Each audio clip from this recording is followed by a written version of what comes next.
সাধক গুণময় আকুরের এই পদ্মাবতী মায়ের মন্দিরে প্রতিনিয়ত ভক্তের ভিড়।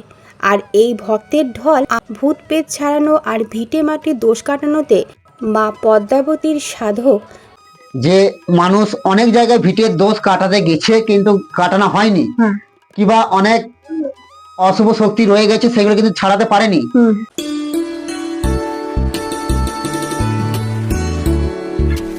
হ্যালো বন্ধুরা, আমি টুনাই আজ আবারও চলে এসেছি পানাগড়ের জাগ্রত মা পদ্মাবতীর মন্দিরে।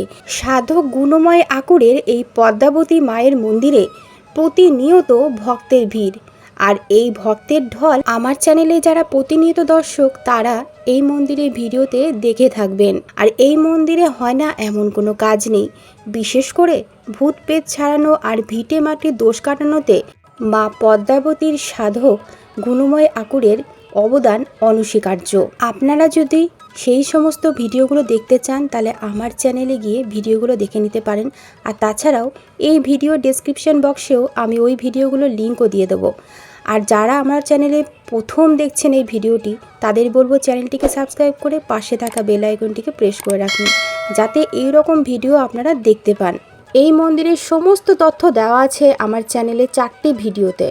আর একটি ভিডিওতে আছে এখানকার ফোন নাম্বার এবং ঠিকানা। তাই বলবো ভিডিওটা যারা দেখেননি তারা গিয়ে একটুখানি দেখে নেবেন, তাহলে এই মন্দিরে আপনারা খুব সহজে চলে আসতে পারবেন।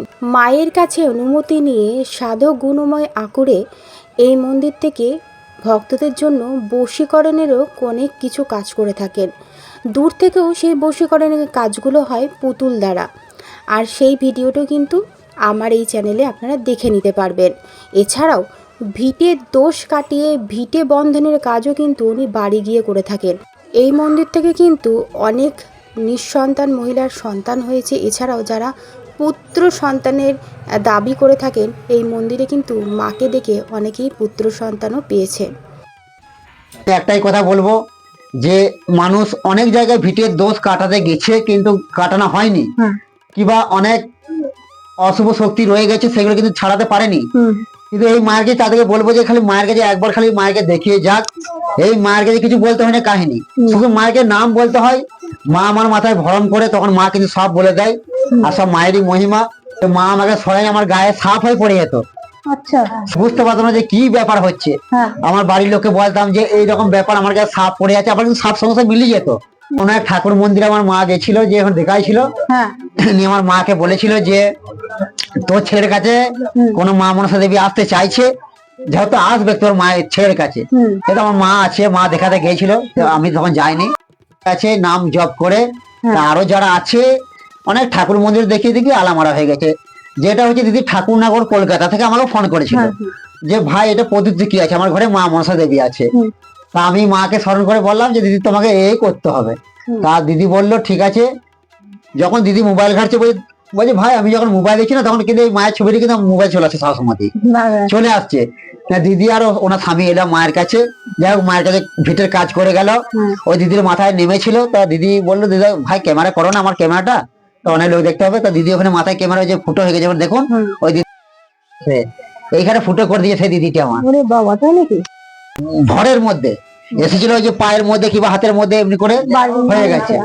তা সেই দিদি আবার আমাকে ফোন করে যে ভাই আমার ভিডিওটা দেখতে খুব ইচ্ছা করছে, যদি তুমি তুলতে না খুব ভালো হতো। আমি তোমার ফেসবুক গুলো ঘাটিতে প্রোফাইলটাকে দেখলে খুব ভালো হতো। আমি আবার আসবো, আবার যেমন মা নামে মাথায় তখন তুমি ক্যামেরা করে তখন ছাড়বে। তুমি কিছু ভিডিওটা শেষ করছি, আপনি ভক্তদের উদ্দেশ্যে কিছু বলুন। আমি ভক্তদের উদ্দেশ্যে বলবো আপনার চ্যানেলকে অনেক ধন্যবাদ দিদি, যেহেতু মায়ের কথাগুলো তুলে ধরার জন্য। অনেক মানুষ আছে জানতে পারছে না, তাই মানুষের চোখ খুলে দেওয়ার জন্য দিদির চ্যানেলটিকে অফিসিয়ালি চ্যানেলটাকে আমি ধন্যবাদ জানাই দিদি। এই প্রচারের মাধ্যমে মায়ের মহিমার দ্বারাই দিদির চ্যানেল দ্বারাই প্রচার হবে। তাই সকল ভক্ত যারা আছে লুকিয়ে তারা আসুক মায়ের কাছে, অবশ্যই মায়ের মহিমা বুঝতে পারবেন।